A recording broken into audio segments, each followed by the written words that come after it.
হযরত জাবের রাদিয়াল্লাহু তাআলা আনহু, আল্লাহর নবীর একজন প্রসিদ্ধ সাহাবী হযরত জাবের রাদিয়াল্লাহু তাআলা আনহু, খন্দকের যুদ্ধ, মদিনার চতুর্দিকে খাল খনন হইতেছে।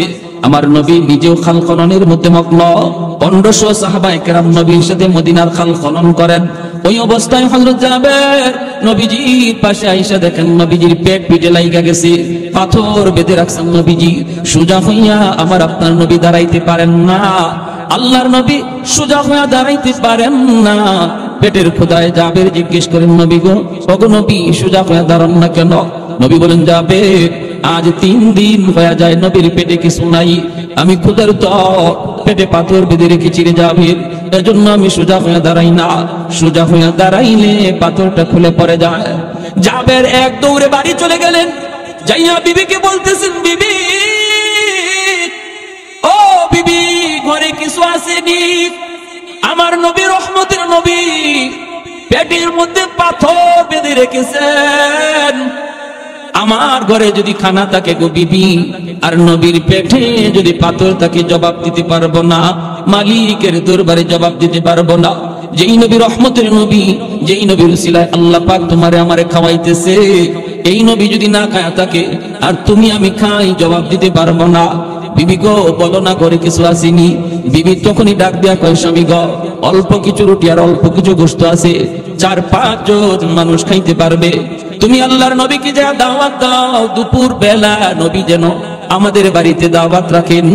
জাবের দৌড় দিয়া নবীজির কাছে চলে গেলেন। যায়া নবীকে ডাক দিয়া বলতেছে, ইয়া রাসূলুল্লাহ, আজ দুপুর বেলা জাবেরের বাড়িতে আপনার দাওয়াত। দিনের নবী, মায়ার নবী, একা একা দাওয়াত খাইতে যাইতে পারেন না। আমার নবী দরদি নবী, উম্মতের দরদি নবী। হঠাৎ করে নবী উঁচা একটা পাথরের উপরে উল্টা নবী এলান দেওয়া শুরু করলেন, সাহাবীরা রে, যে যেখানে কাজের ভিতরে মগ্ন, আর তোমরা সামনে কাজ বাড়ায়ও না, একটা এলান আমার শোনো, তোমাদের ভাই যাবে, আজ দুপুর বেলা তোমাদেরকে দাওয়াত করেছি। অথচ যাবে দাওয়াত দিচ্ছেন নবীকে একা, আর সাহাবী সংখ্যা হলো 1500, খানা আছে মাত্র 4 জন 5 জনের খানা, নবী দাওয়াত দিয়া দিচ্ছেন 1500। জাবেরের চোখগুলা বড় বড় হয়ে গেল, টেনশনে পড়ে গেলেন, টেনশনে পড়ে গেলেন। স্বাভাবিকভাবেই তো টেনশনে পড়ার কথা। আমি দাওয়াত খাওয়াবো 4 জন 5 জন, যদি খবর পাই আসতেছে 1000, তাহলে দাওয়াত বাড়িওয়ালার অবস্থা কি হবে? বাড়িওয়ালার অবস্থা হবে বাড়ি থেকে বাইকে চলে যাওয়া, ঠিক না? বাড়ি থেকে বাইকে চলে যাওয়া, ঘরে তালা দিয়ে চলে যাবে। আমি খাওয়াবো 4 জন 5 জন, আইতেছে 1000, এখন কি করব? আল্লাহর নবী দাওয়াত দিয়ে দিলেন 1500। জাবেরের চোখগুলা বড় বড় হয়ে গেল। দৌড়ে তিনি বাড়িতে চলে আসলেন। আয়েশা বিবিকে ডাক দিয়ে বলতেছেন, বিবি গো, ও বিবি, সর্বনাশ হয়ে গেছে গো বিবি, তুমি তো আমাকে বলেছিলে নবীকে দাওয়াত দিতাম, আমি তো দাওয়াত দিয়েছি, কিন্তু মায়ার নবী তিনি তো একা একা দাওয়াত খাইতে আসতে পারেন না। নবীজির সাহাবী ছিলেন নবীর সাথে 1500, নবী তো 1500 সাহাবীর দাওয়াত দিয়া দিছি। ও বিবি, এখন বলো কি করি, এখন বলো কি করি? হাই হাই হাই হাই, কত বড় পেরেশানি। কিন্তু হযরত জাবের রাদিয়াল্লাহু তাআলা আনহুর বিবি, তিনি কি পরিমাণ বুদ্ধিমতী নারী ছিলেন, দেখেন কি পরিমাণ ইয়াকিন ছিল তাদের আল্লাহ রাসূলের প্রতি। বিবি সাহেব বলতেছে, স্বামী গো, ও স্বামী, টেনশন করো কেন, টেনশন করো কেন? একটা কথার জবাব দাও, নবীকে দাওয়াত দিয়েছে কে? হযরত জাবের বলেন, নবীকে দাওয়াত তো আমি দিয়েছি। বিবি সাহেব বলতেছে, তো 1400 আর 1500 সাহাবীদেরকে দাওয়াত দিয়েছে কে? জাবের বলেন, 1500 সাহাবীকে আমি দেই নাই, দাওয়াত দিয়েছেন মায়ার নবী। এমনি জাবেরের বিবি বলে, তাহলে আল্লাহর কসম, কোনো টেনশন আমাদের নাই। নবী যদি নিজের জবানে 1500কে দাওয়াত দিয়া থাকেন, তুমি না দিয়া থাকো, তাহলে আমার নবীর জবানের ইজ্জত আল্লাহ কেমনে রাখবে, এটা আল্লাহ ভালো বুঝবে। কারণ আশিক আর মাশুকের এখানে খেলা শুরু হয়েছে। নবী হলেন আশিক, আল্লাহ হলেন মাশুক। আশিক বলে ফেলছে, এখন আশিকের কথার দাম মাশুক কেমনে রাখবে সেটা তিনি বুঝবেন। তোমার আমার টেনশন নাই। সুবহানাল্লাহ। কত সুন্দর জবাব, কত সুন্দর বুদ্ধি। মহিলাদেরও বুদ্ধি আছে। আপনাদের ঘরে যে বিবি সাহেবেরও বুদ্ধি আছে। আপনি যদি মনে করেন যে আপনার ম্যাডামের কোনো বুদ্ধি শুদ্ধি নাই, এটা ঠিক হবে না। নবী বলেন, ঘরের সমস্ত কাজ বিবির সাথে পরামর্শ করে করো, এটা নবীর সুন্নাত। ঘরের কাজ যদি স্ত্রীর সাথে পরামর্শ করা হয়, আল্লাহ পাক এই কাজের মধ্যে বরকত দেয়। এবং বিবি সাহেবের মনটা খুশি হয় যে আমার স্বামী দুই একটা কথা আমাকে জিজ্ঞেস করে, আমার সাথে পরামর্শ করে। সিদ্ধান্ত নেবেন আপনি, যা করবেন আপনি, কিন্তু পরামর্শ নেবেন স্ত্রীর কাছ থেকে। পরামর্শে মাঝে মাঝে স্ত্রী ভালো পরামর্শও দিবে, যদি ভালো পরামর্শ দেয় এই পরামর্শ মোতাবেক কাজ করবেন। যদি বুঝেন না তার পরামর্শ মতো কাজ করতে পারবেন না, আপনি ভিন্নভাবে কাজ করবেন, করেন, তাও অসুবিধা নাই। কিন্তু পরামর্শ, তার একটা মত নেওয়ার কারণে আল্লাহ আপনার এই কাজের মধ্যে বরকত দিয়ে দিবেন। যদিও এই কাজে সফলতা কম ছিল, আল্লাহ স্ত্রীদের পরামর্শ নেওয়ার খাতিরে এই কাজে আল্লাহ পাক আপনার এই কাজের মধ্যে সফলতা দিয়ে দিবে। এটা স্ত্রীর সাথে পরামর্শ করার গুণ। আর হাজির, আর বলি কেমনে বলি, আমাদের দেশে মহিলাদের বুদ্ধি নাই। বুদ্ধি না থাকলে দেশ চালায় কে? পুরুষ না মহিলা? আপনাদের এলাকাতে নাকি? আমরা যখন সৌদি গেলাম তো আমি আল্লাহ পাকের অশেষ 10, 11, 12 তিনবার গেলাম। তো একজন আমারে জিজ্ঞেস করে, সৌদির এক শায়েখ, সে আমাকে আরবিতে বলতেছে বাড়ি কোথায়? তো ওদের তো ভাষা এরকম, এটা তো আপনারা বুঝবেন না। আরবিতে ভাষাটাই, আরবিতে আপনিও নাই তুমিও নাই, সব আলাদা, সব এক ক্যাটাগরি। বাড়ি কোথায়? আমি বললাম বাড়ি বাংলাদেশ। বাংলাদেশ? আমারে কয় কি শুনবেন, কয় তোমাদের বাংলাদেশে পুরুষ মানুষ আসেনি। আমি মনে মনে কই মা, এই বেজুতি বাবা থেকে। আমি বললাম আমারে কি তোমার বেটি মনে হয়? আমারে মহিলা মনে হয়? আমি যে পুরুষ দেখো না? না, এই জন্য বলি না, এই যে বলতেছি এই জন্য যে তোমাদের পুরুষ কই, মহিলা একজন নামে আরেকজন উঠে, পুরুষ মানুষ কোথায়? প্রশ্ন এটা থাকেনি না? থাকে না? আমরা বলি না, আমরা মন্দ বলবো না, আমরা খারাপও বলবো না, তবে এটুকু বলি যে মহিলাদের বুদ্ধি আছে। দেশও চালাইতেছে আমাদের মহিলায়। আপনার ঘরের ম্যাডাম, তার একটু মূল্যায়ন করবেন, তার একটু দাম দিবেন, তার একটু আদর করবেন, তার একটু কদর করবেন। এটা আমার নবীর বহুত বড় সুন্দর। ওয়ারিফুহুন্না বিল মারুফ, নবী বলেন স্ত্রীদের সাথে ভালো আচরণ করো, স্ত্রীদেরকে মায়ার সুরে ডাক দিও, স্ত্রীদেরকে মায়া করো। মাঝে মাঝে ঘরের কাজ, সব কাজে পরামর্শ নিও, তার পরামর্শ ভালো লাগলে পরামর্শ মতো কাজ করো, তার অন্তরটা শান্তি পাবে। দোয়া করবে, আল্লাহ আমার আব্বা আম্মা আমার একটা ভালো জায়গায় বিয়ে দিছে, আমার স্বামী আমাকে মায়া করে, ঘরের কাজ করবে, আমার সাথে পরামর্শ করে। আর যদি আপনি ঘরের কাজ সব একা একা করেন, স্ত্রীকে কিছুই না বলেন, সে কষ্ট পায়। হায় রে, আমারে কোথায় আব্বা আম্মা বিয়ে দিল, আমার ডিউটি শুধু পাক করে, বড় করে উঠতেই দেয় না, আমার ঘরের সদস্যই মনে করে না, আমার ঘরের সদস্যই মনে করে না। আপনি স্বামীর কোনো আচরণে স্ত্রী যদি কষ্ট পায় আর এক ফোঁটা চোখের পানি তার মাটিতে পড়ে, এটা আল্লাহর আদালতের ফাইলে জমা হয় এবং এই মামলা বড় জটিল মামলা। হাসরের মাঠে বহু স্বামী স্ত্রীর মামলায় আল্লাহর আদালতে ধরা খেয়ে যাবে। স্ত্রীর চোখের পানির ফুটার মামলা। স্ত্রী যদি বলে, আল্লাহ আমি দুর্বল ছিলাম, ঘরে আমার পক্ষে কেউ ছিল না, আল্লাহ আমার উপরে জুলুম হতো, আমার উপরে নির্যাতন হতো, মানসিক টর্চার, শারীরিক টর্চার আমার উপরে হতো, এই মামলা যেই স্বামীর উপরে থাকবে সে আল্লাহর আদালতে মাফ পাবে। এজন্য আল্লাহর দোহাই, হযরত জাবের রাদিয়াল্লাহু তাআলা আনহু, ওনার স্ত্রী কেমন বুদ্ধিমতী নারী, তিনি বলেন টেনশন নাই, যাও আল্লাহর নবীকে নিয়ে আসো। সুবহানাল্লাহ।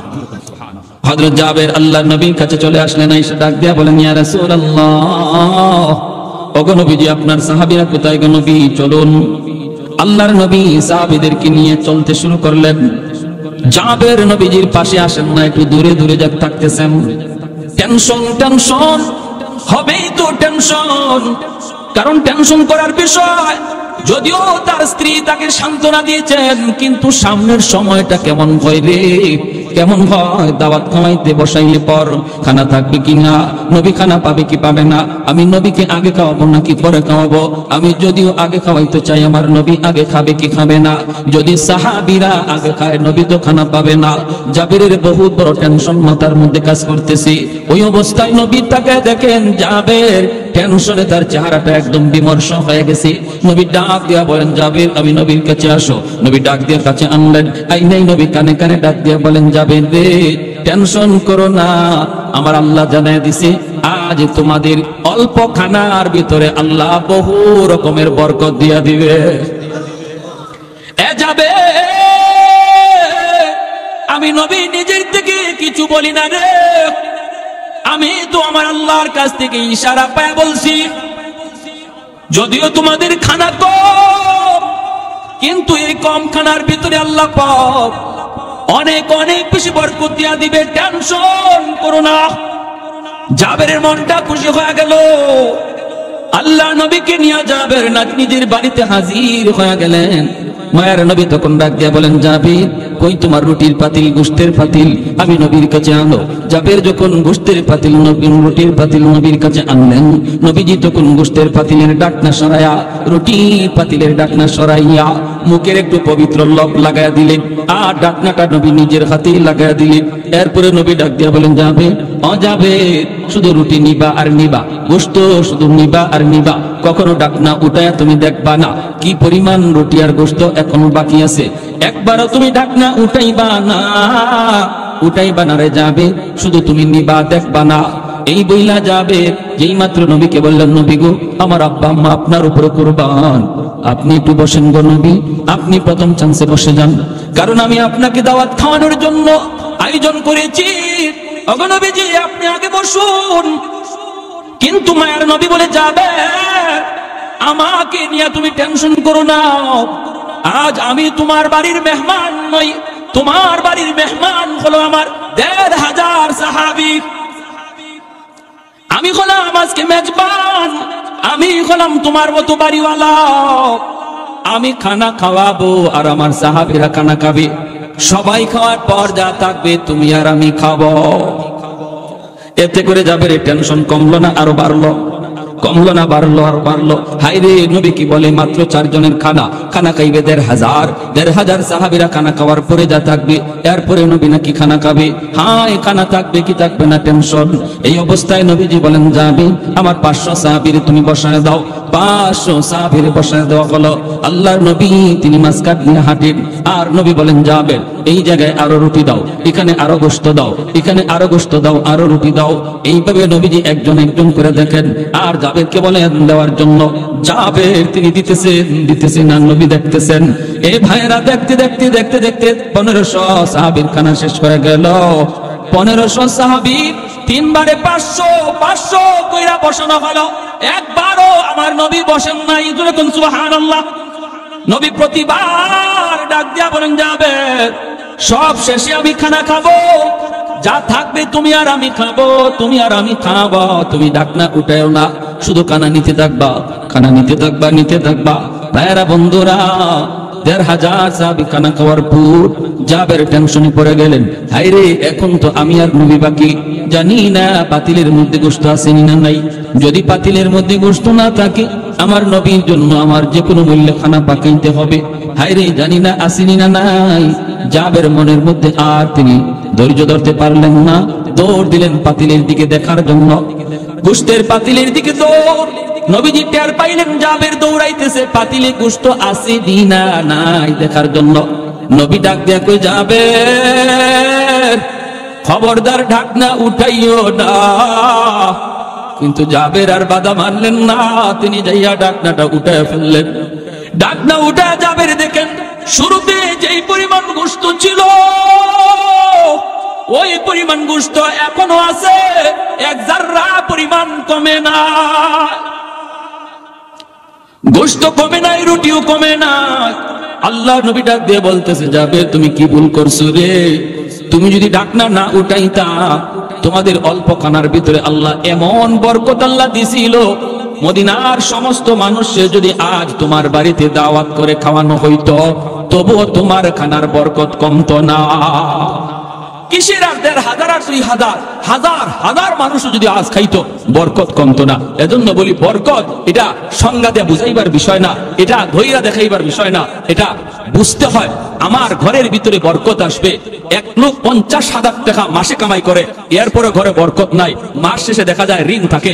আরেকজন ইমাম সাহেব, মসজিদের মুয়াজ্জিন সাহেব, মাদ্রাসার উস্তাদ, ৫,০০০ টাকা বেতন, এরপরও আলহামদুলিল্লাহ মাস শেষে কোনো ঋণ নাই। আসেনি না নাই? আসেনি না নাই?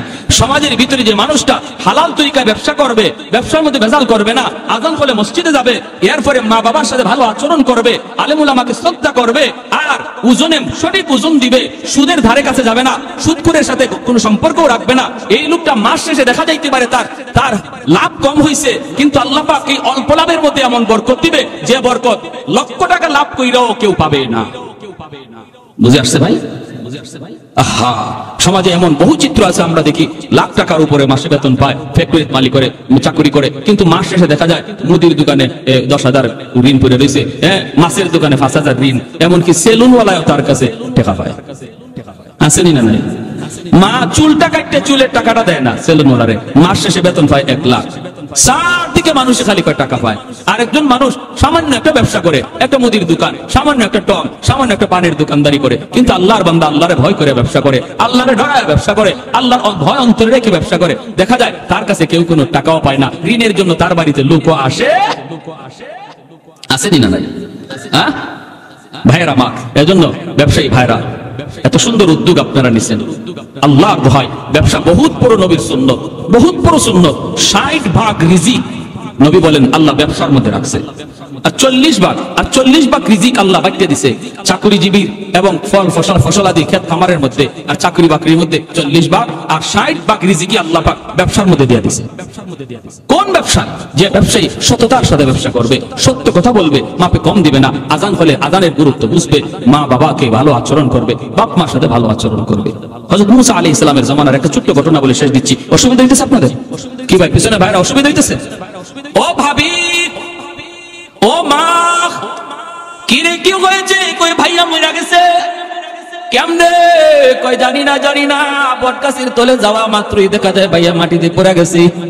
ও আব্বা গো ছোট ভাই কাঁদতেছে, বড় ভাই মরে গেছে। ভাবি আইসা স্বামীর শ্রেষ্ঠ স্বামীর লাশের পাশে আইসা ভাবি কাঁদতেছে। এইভাবে তার বাতি যাওয়ায় কাঁদতেছে, সবাই তো কান্দে, বাবাও কান্দে, মাও কান্দে। ওই অবস্থায় এসে বলতেছে, আব্বা একটু সময় আমাকে দিবানি? কেন? কই আমি একটু হুজুরের কাছে যাব, মুফতি সাহেবের কাছে, জিন হুজুরের কাছে যাব, যাইয়া হুজুরের কাছে একটু পানি ভরা নিয়ে আসবো। আমার মনে হয় ভাইয়ার দম আটকে আছে, এটা মনে হয় কোন জিন্নাতের কারসাজি, কারণ বট গাছের তলে ঘটনাটা ঘটছে। আমি একটু পানি ভরা নিয়ে আসি, একটা ফুল নিয়ে আসি। বাবা কইতা, বাবা তাড়াতাড়ি যা। ছোট ভাই দৌড় দিছে মাদ্রাসায়। কি আর মাদ্রাসায়, হে তো নিজেই বড় হুজুর। ঘটনা তো হেই ঘটাইছে। কিছু দূর যাইয়াই ফিরত আইছে, আব্বা ফু পায়া গেছি।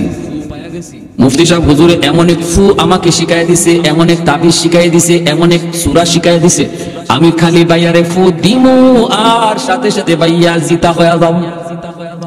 ফু দেওয়া মাত্রই ভাইয়া জিন্দা হয়ে যাবে, জিন্দা, কোনো টেনশন নাই। মুফতি সাহেব কয়ে দিছে।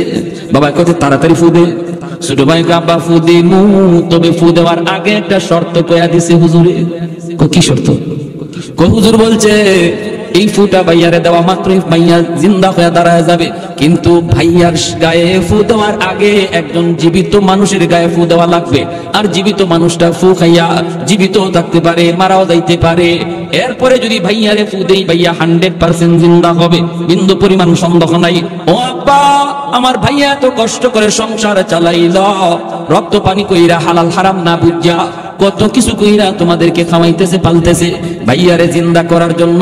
বাবা গো, তোমার শরীরে ফুটা আমি দিমুনি, তোমার গায়ে আমি ফুটা দিমুনি। তুমি ফু খাইয়া বাঁচতেও পারো, জীবিত থাকতে পারো, তবে জীবিত থাকাটার সম্ভাবনাই বেশি, মারা যাওয়ার সম্ভাবনা খুব কম। ভাইয়ারে বাঁচাইতে আব্বা তোমার গায়ে ফুটা আমি দিমুনি। এমনি বাপে কয় রাখ,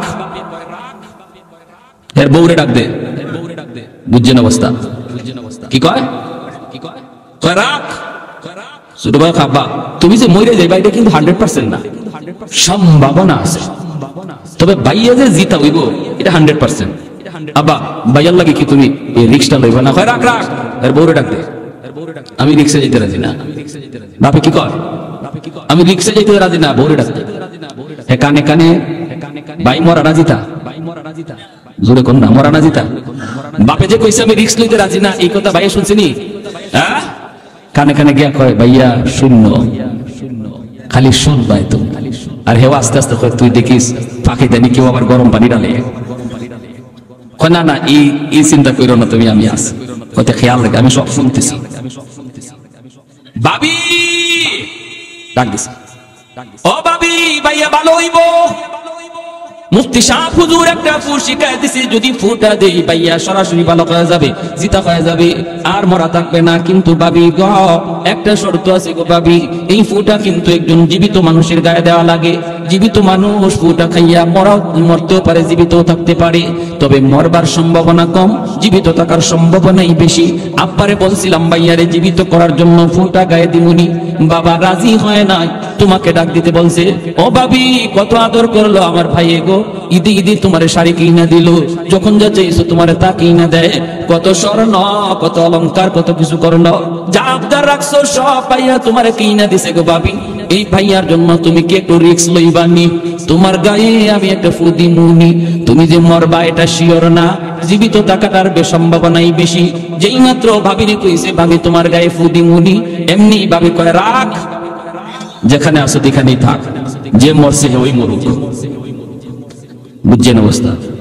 আর মরা বেটায় মনে মনে কয় খারা আমি জিতা হইয়া লই, আমি জিতা হইয়া লই, মরা বেটাই মরুক, বুঝাই মো।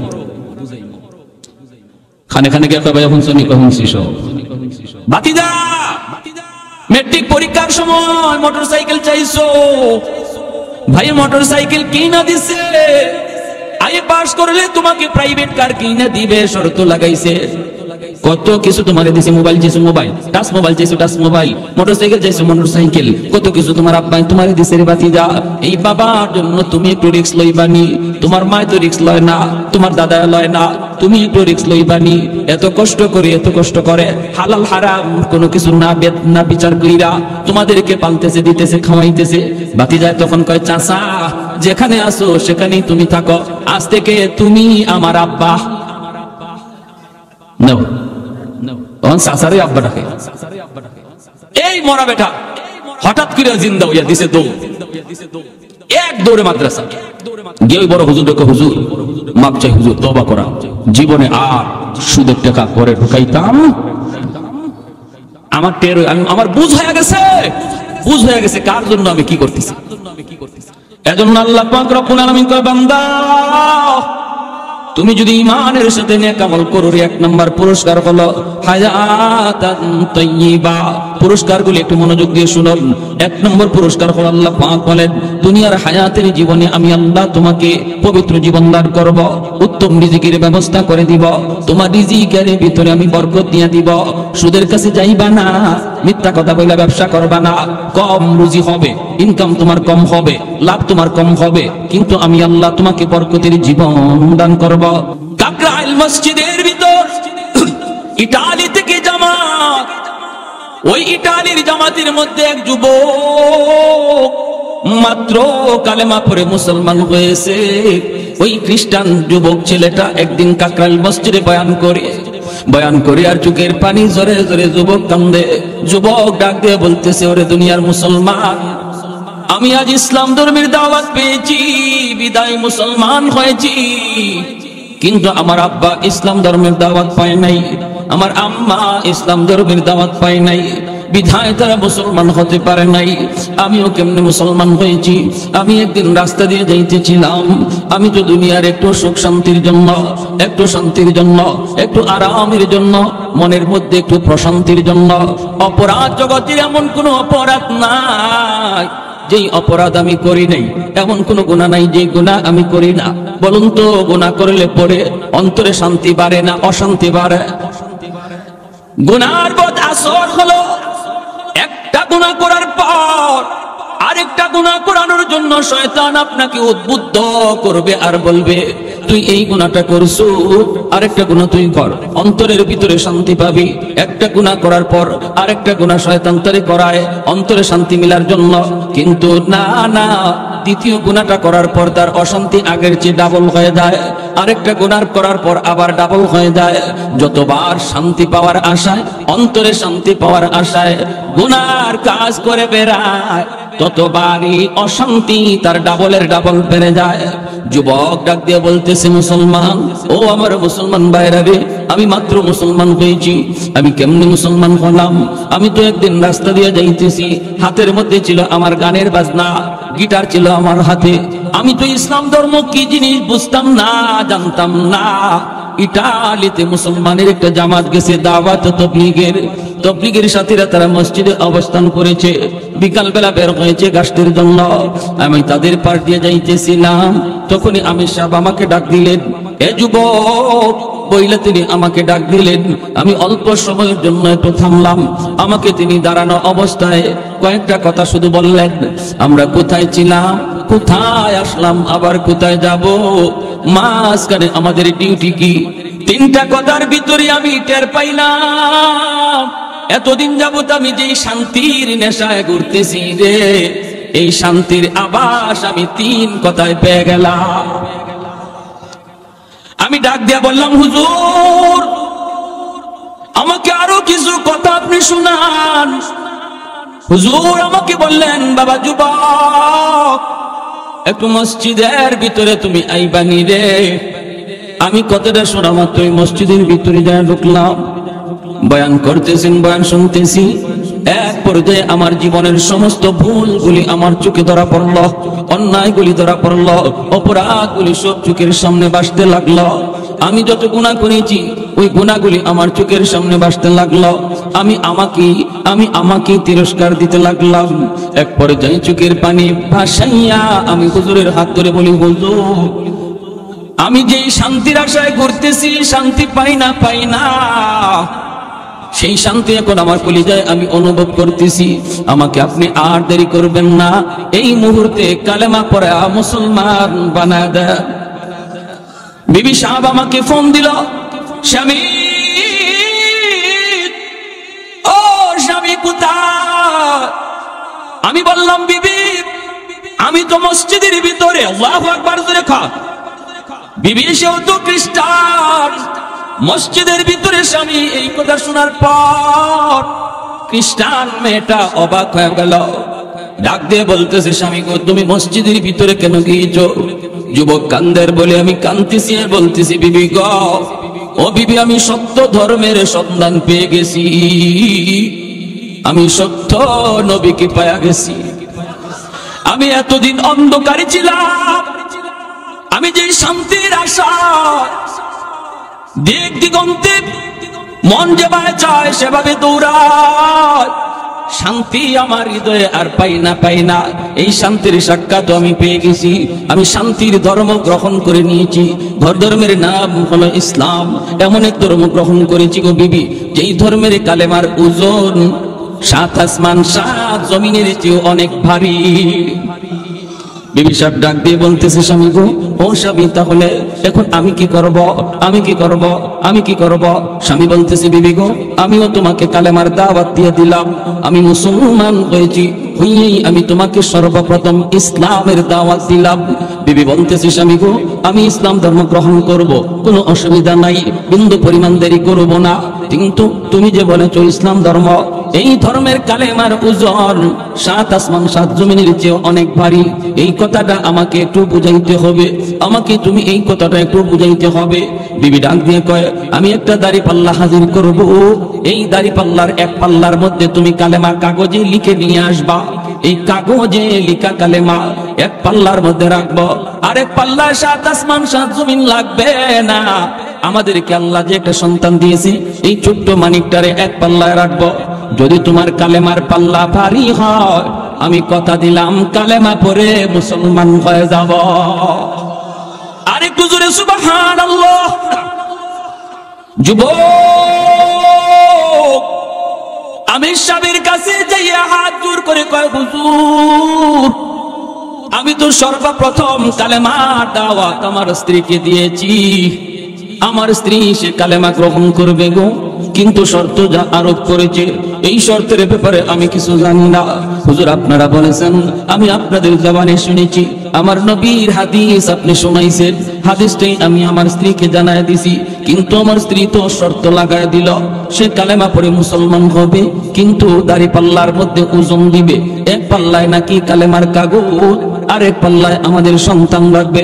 হুজুর এখন আমি কি করব বলেন, পরামর্শ দেন। কাগজের মধ্যে আপনি কালেমা লিখে দেন। এই কাগজের টুকরা নিয়ে আমি বাড়ি যাব, দাড়ি পাল্লায় ওজন হবে। আমি সাহেব তখন চোখের পানি ধরে আল্লাহর কাছে হাত উঠে দিছেন। আমি সাহেব হাত উঠে কমালি, তোমার কালেমার ওজন কি পরিমাণ এইটা তো আমরা বুঝি, ইমানদাররা বুঝি, কিন্তু অমুসলিম যারা তারা কেমন করে বুঝবে গো মালিক? হাসরের ময়দানে অমুসলিমরাও দেখবে কালেমার ওজন কি পরিমাণ। রুবামা ইয়াওয়াদুল্লাযীনা কাফারু লাও কানু মুসলিমিন। আল্লাহ পাক রব্বুল আলামিন বলেন, হাসরের ময়দানে আবু জাহেল, উতবা সাহেবা, ফেরাউন, হামান সবাই চোখের পানি জড়ায় জড়ায় কাঁদবে আর বলবে, হায় রে, যদি দুনিয়াতে কালেমা পড়তাম, যদি আমি দুনিয়াতে কালেমা পড়তাম, আজ আমার গোলাম কালেমার কারণে মুসলমান হইয়া জান্নাতের দিকে যায়, আমি মালিক হইয়া জাহান্নামী হলাম। আবু জাহেল কাঁদবে, বেলাল হাবশী রাদিয়াল্লাহু তাআলা আনহুর মালিক উমাইয়া চোখের পানি জড়ায় জড়ায় কান্দে আর কইবে হায় রে, আমি কেন আবু জাহেলের কথা শুনলাম? আমার গোলাম বেলাল আজকে জান্নাতের মেহমান, আর আমি মালিক হইয়া জাহান্নামী। হায় রে, কেন আমি ঈমান গ্রহণ করলাম না? এই কথাটা হাসরের ময়দানে বেঈমানরা বলবে।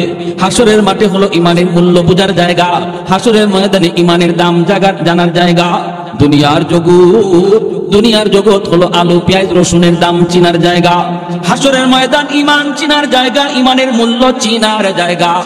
আমি শাহ বলতেছি মালিক, দুনিয়াতে তো ঈমানের দাম বোঝা যায় না, কারণ দুনিয়াতে ঈমানের বাজার বলতে কোনো বাজার নাই। কিন্তু মালিক, তুমি যদি চাও দুনিয়া তো তুমি তোমার কুদরত দেখাইতে পারো, ঈমানের দাম তুমি চাইলে দেখাইতে পারো। আল্লাহ, আমি তোমার উপরে ইয়াকিন করে কাগজের মধ্যে কালিমা লিখে দিলাম, লেখাটা আমার কাম, বাকি সব তোমার কাম। আরে হুজুরে সুবহানাল্লাহ, চোখের পানি ঝরাইয়া, চোখের পানিটা ফালাইয়া সাদা কাগজের টুকরার মধ্যে আমি সব কালেমা লিখে দেন। লা ইলাহা ইল্লাল্লাহু মুহাম্মাদুর রাসূলুল্লাহ। জোরে সোরে বলি সাল্লাল্লাহু আলাইহি ওয়াসাল্লাম। কালেমার মধ্যে আমার আল্লাহর নাম, কালেমার মধ্যে নবীর নাম, কালেমার মধ্যে আল্লাহর নাম নবীর নাম, দুটোটা নাম আছে না নাই? আরেকটু জোরে কোন আছে না নাই? কেউ যদি খালি কয় লা ইলাহা ইল্লাল্লাহ মুহাম্মাদুর রাসূলুল্লাহ যদি না পড়ে, কালেমা হবে? আমাদের সমাজে কিছু রোগ আছে, কিন্তু আছে কিছু রোগ আছে। উত্তরবঙ্গে গেছিলাম, কিছু মসজিদে মুহাম্মাদুর রাসূলুল্লাহ শব্দটা কাইটা দিছে মসজিদের গেটে। মুহাম্মাদুর রাসূলুল্লাহ সাল্লাল্লাহু আলাইহি ওয়াসাল্লাম, এটা বলে কালেমার অংশ না। কালেমা বলতে শুধু লা ইলাহা ইল্লাল্লাহ। এরা ঈমানের বহুত বড় ডাকাত, ঠিক না? জোরে কর, বহুত বড় ডাকাত। যারা এই ধরনের কথা বলবে, মনে রাখবেন, এ আপনার বন্ধু নয়, আপনার লেবাস পরে, আপনার সুরত তৈরি, আপনার ভিতরে ঢুকে আসছে ঈমান ডাকাতি করার জন্য। বেশি কথা বললে উলামায়ে কেরামের কাছে নিয়ে আসবেন। যদি বলে আপনার নামাজ হয় না, নামাজ এইভাবে দাঁড়াইতে হয়, আপনার রুকু হয় না, রুকু এইভাবে পড়তে হয়, এইভাবে পা নিয়ে খাড়াইতে হয়, এইভাবে হাত উঠাইতে হয়, এই করতে হয়, সেই করতে হয়, জুম্মা এইভাবে পড়তে হয়, জানাজা এইভাবে পড়তে হয়, এই কথা বইলা যারা আপনাদেরকে বিভ্রান্ত করার চেষ্টা করবে, যুক্তিতে যাবেন না, তর্কে যাবেন না, বলবেন হাদিস আমি এত বেশি জানি না, কোরআন সম্পর্কে আমি অজ্ঞ। তুমি যদি কোরআন হাদিসের পণ্ডিত হও, চলো হুজুরের কাছে যাই, মুফতি সাহেবের কাছে যাই, মাদ্রাসায় যাই, ইমাম সাহেবের কাছে যাই, দেখবেন তখনই আপনার কাছ থেকে পালাবে। কত বড় ডাকাতি কথা! লা ইলাহা ইল্লাল্লাহ মুহাম্মাদুর রাসূলুল্লাহ, এই কথা না বললে ঈমানদার হওয়া যায় না। আর সে বলতেছে, আর তারা বলতেছে কালেমার অংশ শুধু লা ইলাহা ইল্লাল্লাহ মুহাম্মাদুর রাসূলুল্লাহ না। আর তাদের কথায় পয়রা উত্তরবঙ্গের কিছু মসজিদের গেটে যেই কালেমা লেখা ছিল মুহাম্মাদুর রাসূলুল্লাহ সহ, এই অংশটা কাইটা দিছে। আল্লাহ তুমি সহি বুঝদান করো। সবাই বলি আমিন, আর জোরে বলি আমিন। আমার ভাইরা, বন্ধুরা, যুবক,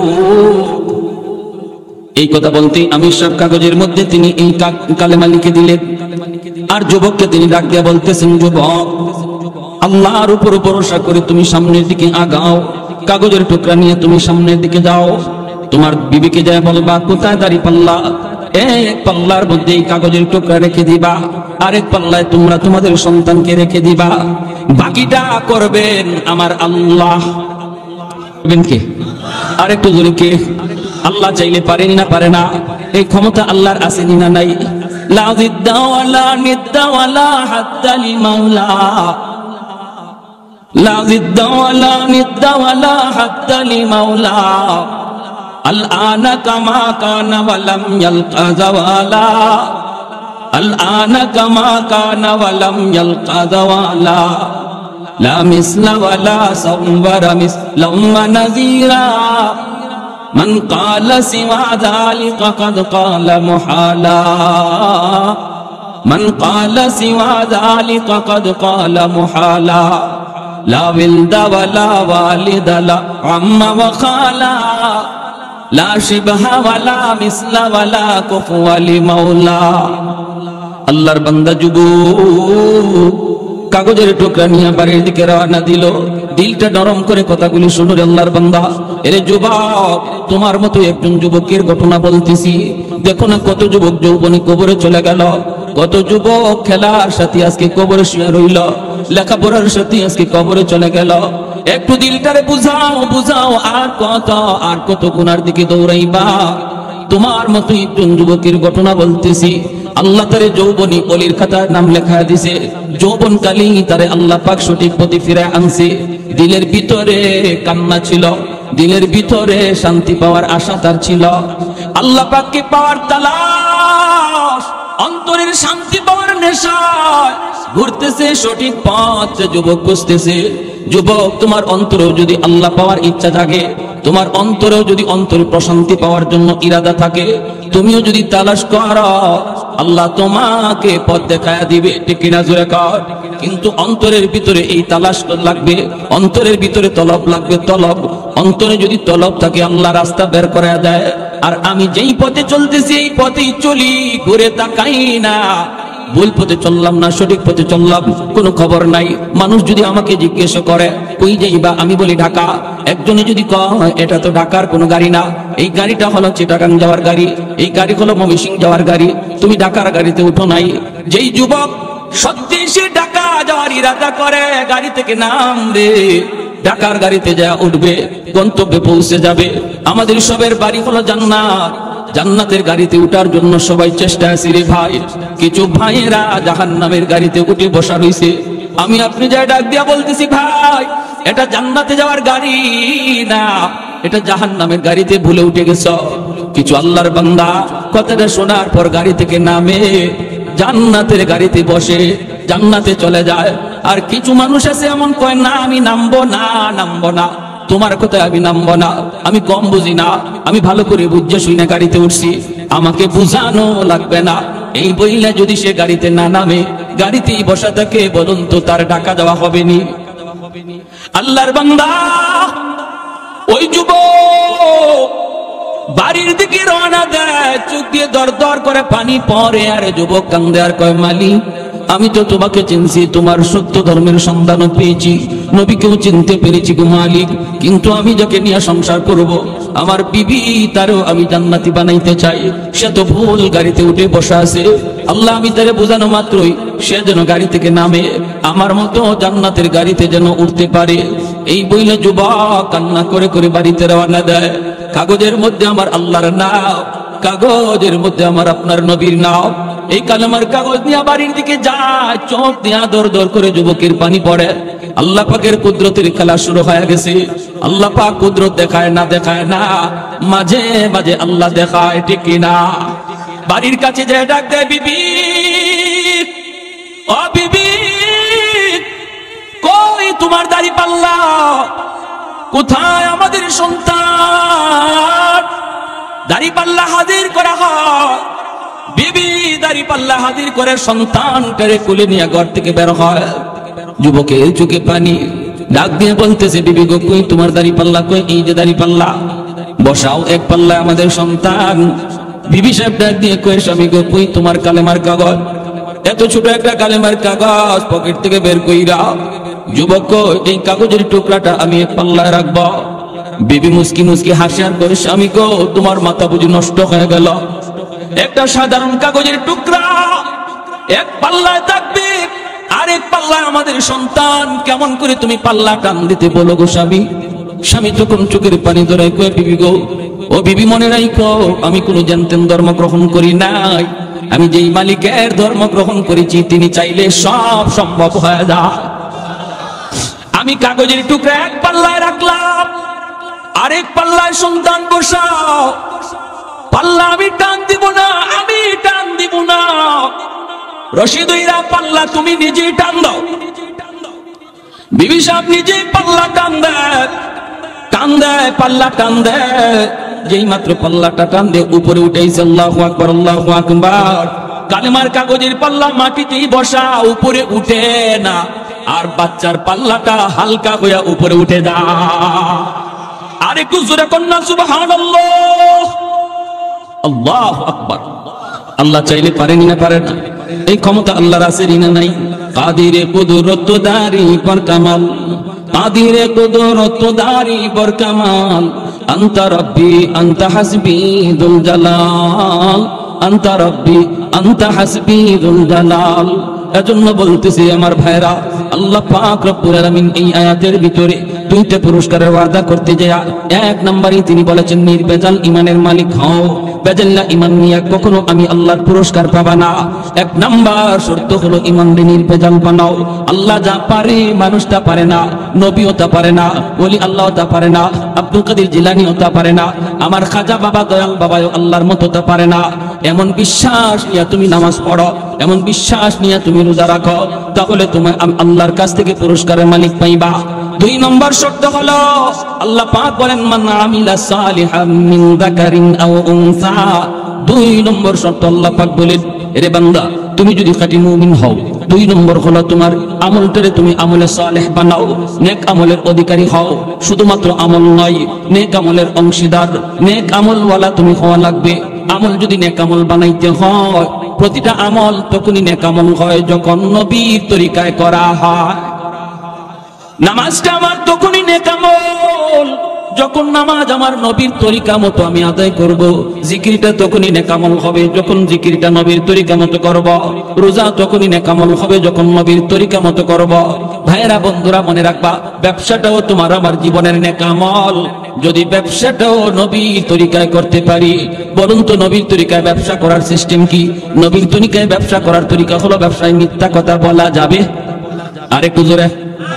1000 টাকা দিয়ে কিনছে মাত্র 700 টাকা দিয়া কাস্টমারের কাছে বিক্রি করব, তখন কয় 1000 টাকা দিয়ে কিনছে 700 টাকা দিয়ে 600 টাকা দিয়ে 1000 টাকা বলার কারণে ব্যবসাটা হালাল হলো না হারাম?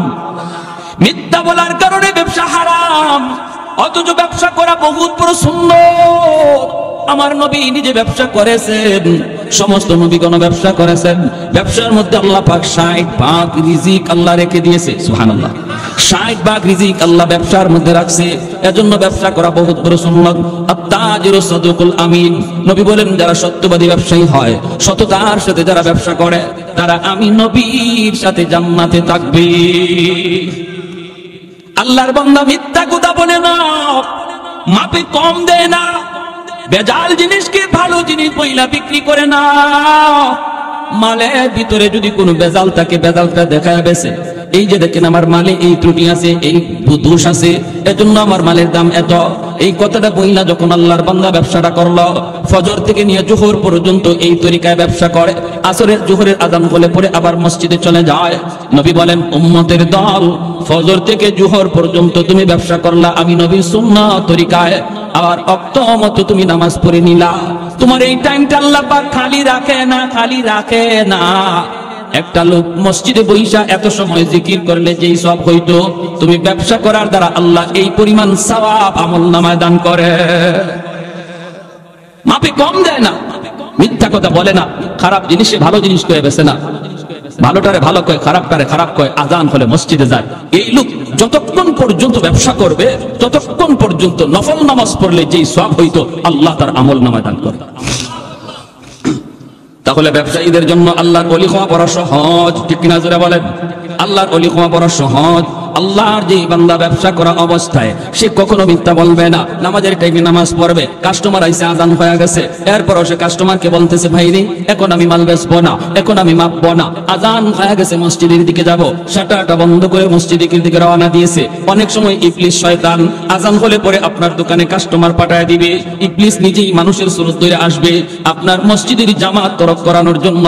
ভালো করে ইবলিস জানে একা একা নামাজ পড়লে আপনার সওয়াব কম, জামাতে নামাজ পড়লে 500 গুণ বেশি সওয়াব। ইবলিস এই কথাটা জানে বিদায় মানুষের সুরত ধরে আসবে আপনার জামাত তরক করানোর জন্য। আপনি যদি এই কথার উপরে অটল থাকেন, যত কাস্টমার আসুক আজান হলে আমি ব্যবসা করব না, আপনি চলে যাবেন নামাজি, পুরা টাইম হলো নফল বন্দেগীর সওয়াব। নামাজ পড়ে আসলে পরে আল্লাহ পাক এতটুকু সময়ের ভিতরে যতটুকু ব্যবসা আপনি করতে পারতেন রে আল্লাহর গোলাম, নামাজ পড়ে আসার পরে আল্লাহ এতটুকু বরকত আল্লাহ দিয়া দিবে। ভাইরা আমার, এজন্য বলুন ব্যবসা আমরা সত্য কথা বইলা করব না মিথ্যা? সত্য কথা বলবো না মিথ্যা?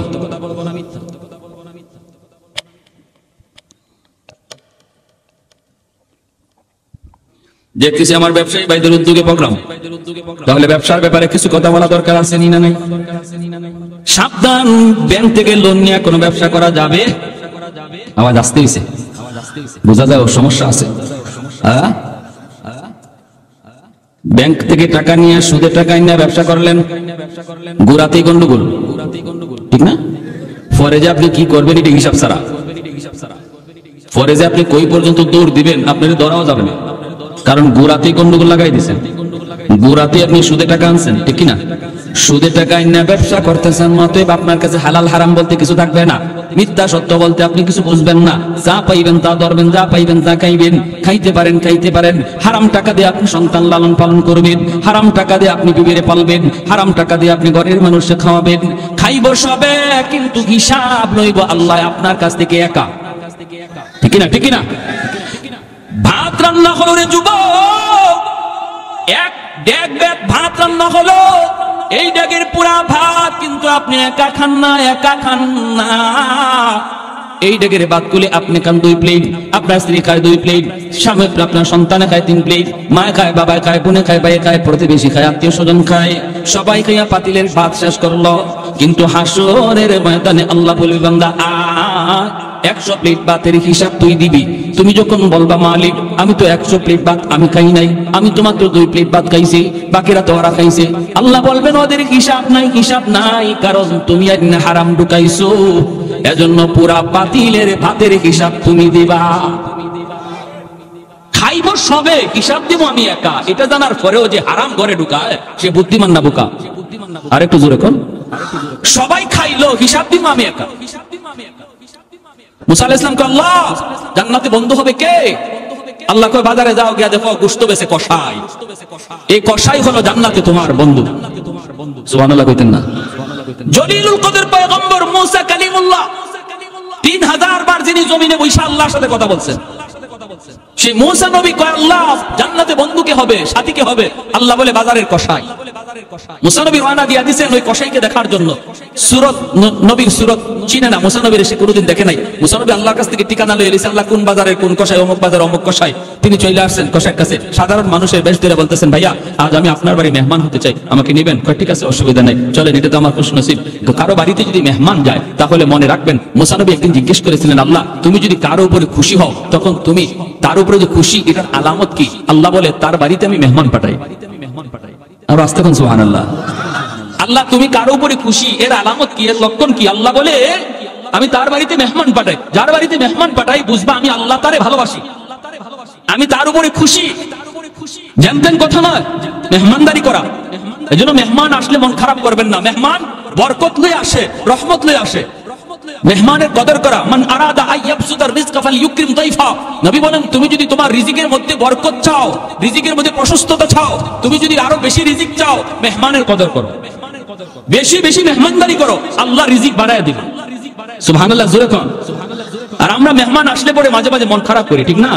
তবে আলহামদুলিল্লাহ গরিবের বাড়িতে মেহমান গেলে পরে গরিব কষ্ট পায় না, গরিব খুশি হয়। গরিবের বাড়ি ধনী লোক গেলে পরে গরিব খুব খুশি হয়, কিন্তু ধনীর বাড়িতে গরিব গেলে ধনী মন খারাপ করে। কথাটা মনে হয় ঠিক বললাম না নাকি? ঠিক ঠিক। গরিবের বাড়িতে ধনী লোক গেলে গরিব খুব খুশি হয়, হাতির পা পড়ছে, কি খুশি, কি খাওয়াইবো কি না। কিন্তু এই গরিব লোকটাই যদি ওই ধনী লোকের বাড়িতে যায় সে মন খারাপ করে।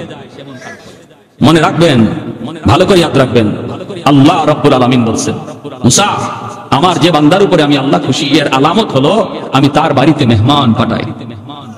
মুসা নবী বলেন আমি তোমার বাড়িতে মেহমান হতে চাই। কসাই বলে আসেন হুজুর, আসেন।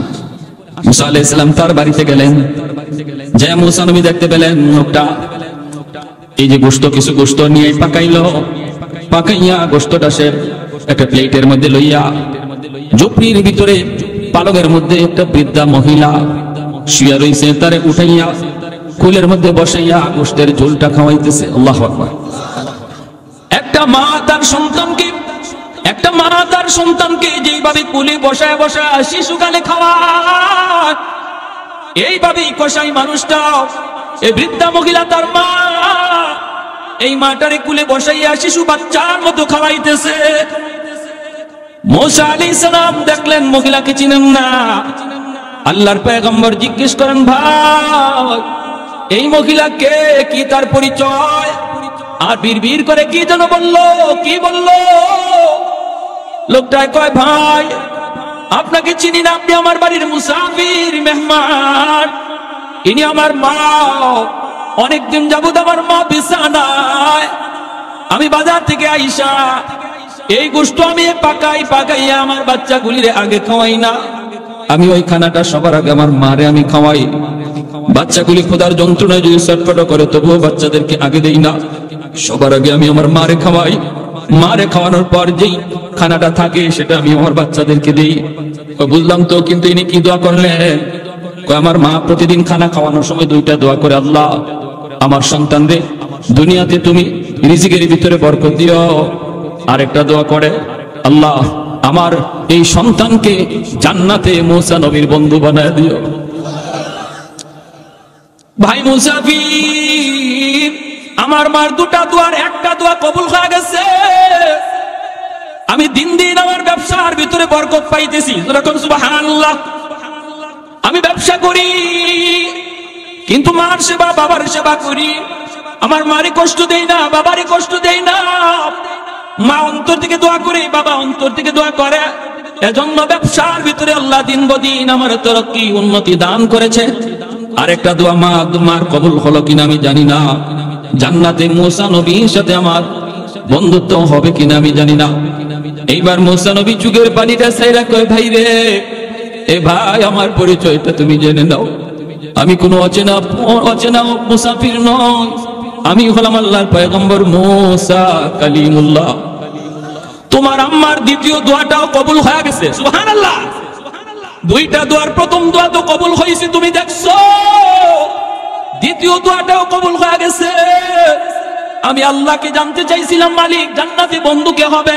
আল্লাহ তোমার কথা বইলা দিছে, অতএব তোমার মার দ্বিতীয় দোয়াটাও কবুল। জান্নাতে তুমি আমার বন্ধু হবে। এজন্য বলি যুবক, ব্যবসা বাণিজ্য করো, মারে কষ্ট দিও না, বাবারে কষ্ট দিও না। আল্লাহ ব্যবসার মধ্যে দিন দিন উন্নতি দান করবে।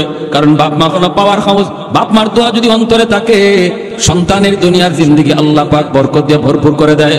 দিন বদিন আল্লাহ তারে আগায় নেয়। আর দুনিয়াতে যদি বাপ মার বদয়া থাকে রে যুবক, যত উন্নতি তুমি দেখো, কিন্তু তুমি দেখতেছো আগাও, মূলত তুমি পিছাও। তুমি দেখতেছো তুমি আগাও, আর আল্লাহ দেখে তুমি পিছাও। লেখাপড়ার উন্নতি পাবা না যদি মার দোয়া না থাকে, বাবার দোয়া না থাকে। বাইজিদ বুস্তামি ছোট্ট বালক, মায় পানি চাইছে, পানি লইয়া আসতে আসতে মা ঘুমায় গেছে। শেষ রাত পর্যন্ত মার মাথার পাশে ছোট্ট বালক বাইজিদ মাথার পাশে গ্লাসে পানি নিয়ে দাঁড়ানো, সারা রাত পড়তেছে বাইজিদ, কালকে পরীক্ষা। কিন্তু পড়ালেখা বাদ দিয়ে মার মাথার পাশে গ্লাসে পানি নিয়ে বাইজিদ দাঁড়ানো। শেষ রাতে মার ঘুম ভাঙলো, দেখে ছোট্ট বাবু বাইজিদ মাথার পাশে দাঁড়ায় শীতে কাঁপতেছে। মা উঠে কো, বাবা তুমি এখানে শীতে দাঁড়ায় কি করো? আম্মা পানি লইয়া আইতে আইতে তুমি ঘুমায় গেছো। মা কই, বাবা ডাক দিলি না? বাইজিদ কান্দে, মা গো ডাক দিলে তোমার ঘুম ভাঙবে, তোমার কষ্ট হবে, এজন্য আমি ডাক দেই নাই। আমি মাথার পাশে গ্লাসে পানি নিয়ে দাঁড়ায় রইছি। আমার আম্মার যখন নিজের ইচ্ছায় ঘুম ভাঙবে, আবার আমি তার পানি দেব। সাথে সাথে মা টান দিয়ে বুকে জড়ায় হাত দুইটা বাড়ায় দিছে। আল্লাহ, আমার এত ছোট বাচ্চা এতটা মায়ের খেয়াল রাখলো, আমি মায়ের এতটা খেয়াল রাখলো। আল্লাহ তোমার দরবারে হাত দুইটা বাড়াইছি, আমার বাইজিদরে দেওয়ার মতো আমি মার হাতে কিছুই নাই, আছে শুধু দুইটা হাত। তোমার দরবারে দুইটা হাত বাড়াইলাম। জগতের ওলি বানাইলে আমি মা খুশি না, সমস্ত ওলিদের সরদার বানাই দিও। সাথে সাথে আল্লাহ কবুল করে নিছে। খালি ওলি না, জগতের সরদার বানাই দিছে, ওলিদের সরদার। এজন্য যুবক, পড়ালেখায় যদি উন্নতি চাও, মার কথা মাইনা চললো, বাবার কথা মাইনা চললো। বাপ মা কোনোদিন তোমার ক্ষতি চায় না, খারাপ চায় না। যখন যা কয় রে যুবক, তোমার ভালোর জন্য কয়। আজ বুঝবা না, বুঝবা একদিন, যেদিন তুমি নিজে বাবা হইবা, নিজে যেদিন সন্তান পাইবা, ওই দিন নিজে বুঝবা বাপ মা তোমার জন্য কতটা ভালো চাইছিল। এজন্য বলি আমার ব্যবসায়ী ভাইরা, ব্যবসা করেন আমার নবীর সুন্নত তরিকায়। আর ব্যবসা করা অবস্থায় নামাজের যেন কোনো ত্রুটি না হয়। যদি নামাজের জামাতটা তরক হইয়াও যায়, অনুরোধ করে বলবো, আল্লাহর বান্দা টাইম মতো আবার ওযু কইরা তুমি তোমার দোকানের মধ্যেই নামাজটা আদায় করে নাও। যদি তুমি এইভাবে আদায় করো আর এইভাবে মানো, পুরা ব্যবসার টাইমটাও আল্লাহ নেক আমলের ভিতরে গণ্য করে। তোমার দুনিয়ার পুরস্কার হলো পবিত্র জীবন, শান্তির জীবন, বরকতের জীবন আল্লাহ তোমাকে দান করবে। আর পরকালের জীবনের পুরস্কার হলো আল্লাহ তোমাকে জান্নাতের মেহমান বানাবে। পুরস্কার হলো দুইটা, একটা হলো দুনিয়া নগদ, আরেকটা হলো পরকালে বাকি। দুনিয়ার নগদ পুরস্কার হলো আল্লাহ বলে তোমারে বরকতের জীবন আমি দিব, ঘরের শান্তি দিয়ে দিব, বাপ ভাইয়ে বাপ বেটা শান্তি, বাপ বেটা দ্বন্দ্ব থাকবে না, মহব্বত, ভাইয়ে ভাইয়ে মহব্বত থাকবে, স্বামী স্ত্রীর ভিতরে মহব্বত থাকবে, প্রতিবেশীর সাথে তোমার ভালো সম্পর্ক থাকবে, পাশের দোকানদারের সাথে তোমার ভালো সম্পর্ক আল্লাহ করায় দিবে যদি তুমি ইমানের সাথে নেক আমল করে চলো। আর যদি এটা হলো দুনিয়ার নগদ পুরস্কার, আর পরকালের জীবনে আল্লাহ বলে যা আমল করছো এর চেয়ে ডাবল পুরস্কার আমি দান করবো। সুবহানাল্লাহ। তাহলে ইমানের সাথে নেক আমল করার ইচ্ছা কার কার আছে? হাত উঠে আল্লাহকে দেখান। নামাজ সাইরা না নামাজ পড়া? 5 ওয়াক্ত নামাজ আজ থেকে আমরা রেগুলার পড়ব, জামাতে যাই। নিয়ত সবার পাক্কা ইরাদা আছে তো ইনশাআল্লাহ?